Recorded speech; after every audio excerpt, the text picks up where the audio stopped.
इंसाफ का टाइम आ गया है। मुद्दाना गुजारिश है कि जो भी अली जफर साहब ने अपनी रिपोर्ट में कहा है उसके ऊपर एक्शन लिया जाए और जो भी बात है वो मंजर आम पे अवाम के सामने आनी चाहिए। जहांगीर तरीन कहते हैं हमारे साथ सियासत नहीं, इंसाफ किया जाए। इमरान खान ने इंसाफ का वादा किया था, बहुत दिन गुजर गए, अब इंसाफ मिल जाना चाहिए। जहांगीर तरीन ने अली जफर की रिपोर्ट को कयास आराइयां करार दे दिया। बोले अली जफर ने जो कहा है वो बात मंजर आम पर आनी चाहिए। हमें कुछ ऐसी बातें भी मालूम हैं जो मीडिया को नहीं बता सकते। जहांगीर तरीन का एक सवाल के जवाब में कहना था कि FIR दर्ज कराने की वजह से नजीर चौहान की बात बिगड़ी है। दूसरी जानिब सेशन अदालत और बैंकिंग कोर्ट की जानिब से जहांगीर तरीन के खिलाफ केस की समाअत 11 जून तक मुलतवी कर दी गई।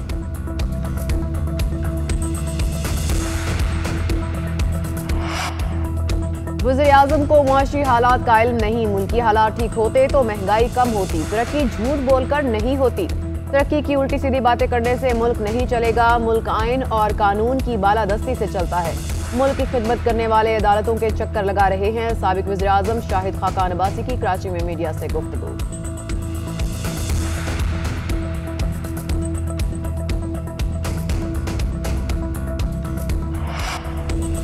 मुल्क में तालीमी सरगर्मियां SOPs के साथ बहाल होने लगी। 10वीं और 12वीं जमात के इम्तिहानात की तैयारी। इस्लामाबाद, पंजाब और खैबर पख्तूनख्वा में स्कूल कॉलेजेस खुल गए। कोयटा के तमाम निजी और सरकारी स्कूल और कॉलेज भी खुल गए। एक दिन में 50% तलबा को आने की इजाजत होगी। असातिज़ा और दीगर अमले को 5 जून तक वैक्सीन लगवाने की हिदायत। 8वीं, 9वीं और 11वीं जमात की क्लासेस का आगाज 7 जून से होगा।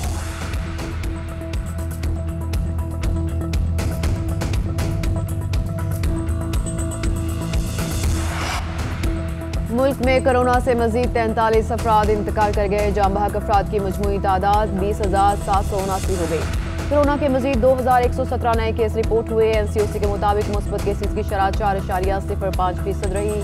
मुल्क भर में गुज़िश्ता 24 घंटों में 52,223 टेस्ट किए गए।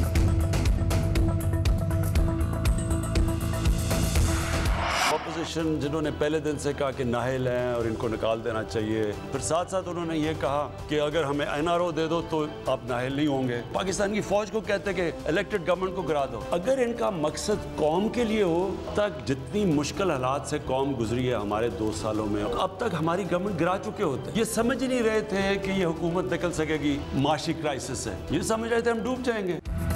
वज़ीर-ए-आज़म इमरान खान कहते हैं कि हुकूमत गिराने का PDM का मकसद पूरा नहीं होगा। अपोजिशन की बजट में रुकावट डालने की कोशिशें नाकाम होंगी। अपोजिशन को मईशत की कोई फिक्र नहीं। मुल्क की कर्ज उतारने के लिए कर्ज लेना पड़ा। महंगाई की वजह से मुझे नींद नहीं आती। अपोजिशन आवाम के लिए खड़ी होती तो हुकूमत गिर चुकी होती। ये सब अपनी करप्शन बचाने के लिए इकट्ठे हुए हैं। भारत से इस वक्त ताल्लुकात की बहाली कश्मीरियों से गद्दारी के मुतरादिफ होगा। सदर नून लीग शहबाज शरीफ की हुकूमत पर कड़ी तनकीद। हुकूमती मुआशी अदाद-ओ-शुमार आवाम से धोखा है। मुआशी गलत बयानी करके कौम के मुस्तकबिल से खेला जा रहा है। कोशिश है अवाम दुश्मन बजट मंजूर न होने दे। IMF के मुतालबात मुसल्लत नहीं होने देंगे। पार्टी की इकनॉमिक एडवाइजरी कौंसिल हुकूमती मुआशी कारकर्दगी बेनकाब करेगी।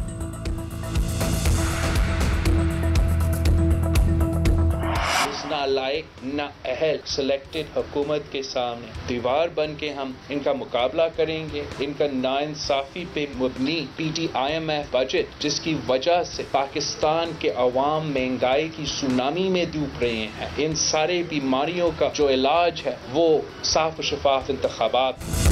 हुकूमत का मुआशी बयानिया झूठ पर मबनी है। नालायक नाअहल सिलेक्टेड हुकूमत के सामने दीवार बनकर मुकाबला करेंगे। ऑपोजिशन बजट में हुकूमत के खिलाफ वोट दे। चेयरमैन पीपल्स पार्टी बिलावल भुट्टो कहते हैं PDM सरबराही इजलास में शामिल जमातें कंफ्यूजन का शिकार हैं। पीपल्स पार्टी और ANP ने खुद PDM से इस्तीफे दिए थे। हमने एक साथ वक्त गुजारा है, अच्छा नहीं लगेगा कि एक दूसरे को अब बुरा भला कहें।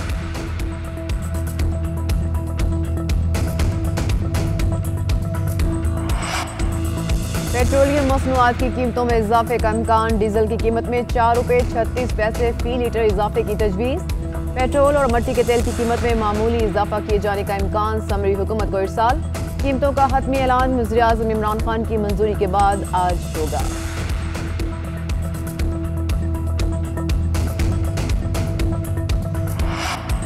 कराची समेत कई शहरों में बिजली की तवील लोड शेडिंग, घंटों बिजली की बंदिश से शहरी शदीद गर्मी में बेहाल। हुकूमत से लोड शेडिंग पर फौरी काबू पाने का मुतालबा।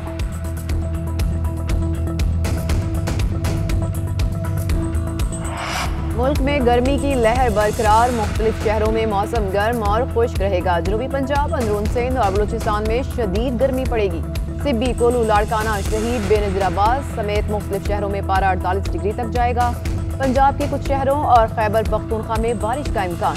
गिलगित बल्तिस्तान और कश्मीर में कहीं कहीं बादल बरसेंगे।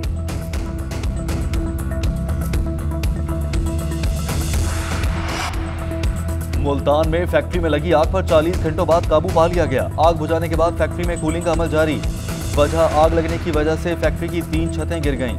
आग में झुलसकर 4 अफराद जख्मी हो गए। आग के बायस करीबी आबादी के मकीन भी शदीद मुतासिर।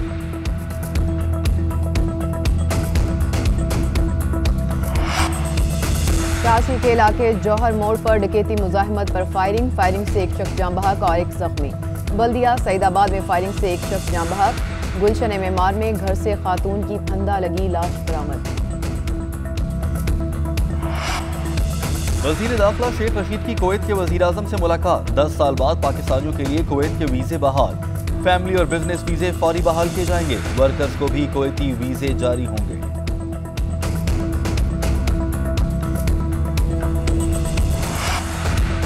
PSL के बकिया मैचेस का मामला, सरफराज अहमद को UAE का वीजा मिल गया। जराये के मुताबिक सरफराज अहमद के आज अबूधाबी रवानगी का इम्कान। मुत्तहिदा अरब अमारात ने पहले सरफराज अहमद का वीजा कैंसिल कर दिया था।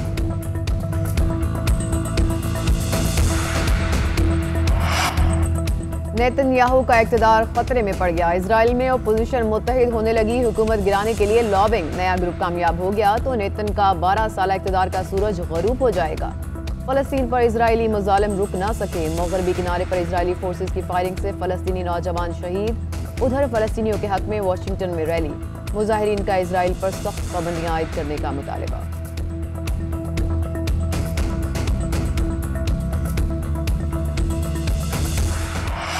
और पाकिस्तान फिल्म इंडस्ट्री के वर्सटाइल फनकार इनायत हुसैन भट्टी की आज 22वीं बरसी।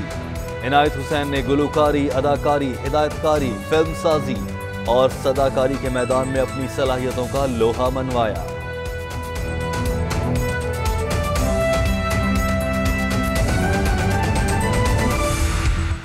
बिस्मिल्लाहिर्रहमानिर्रहीम। आज हम फिर अपनी जमानत, अबूरी जमानत के लिए पेश हुए और 11 जून की तारीख फिर से पड़ गई है। मेरा ख्याल है हमें 2-2.5 महीने तो हो गए ये काम करते हुए। आते हैं, तारीख मिलती है, फिर जाते हैं। इससे पहले हम कुछ दोस्त मेरे साथ इकट्ठे हुए थे यकजहती में और अभी भी अल्लाह के फजल से मेरे साथ खड़े हुए हैं। इन तमाम दोस्तों ने प्राइम मिनिस्टर साहब को रिक्वेस्ट की थी कि इनको टाइम दिया जाए ताकि वो बराह रास्त अपने पार्टी लीडर से बात करना चाहते थे। उस नशिस्त में तफसीली बात हुई और खान साहब ने वादा किया कि ये एक आज़ाद पार्टी के रुकन को, सीनियर रुकन को लगाया जाएगा। और उन्होंने अली जफर साहब का नाम लेके कहा कि ये अब तफ्तीश करेंगे, दोनों तरफ से देखेंगे और मुझे रिपोर्ट पेश करेंगे कि इसमें जहांगीर तरीन जो कहता है वो सही है, उसमें हकीकत है, या जो दूसरे कहते हैं उसमें हकीकत है।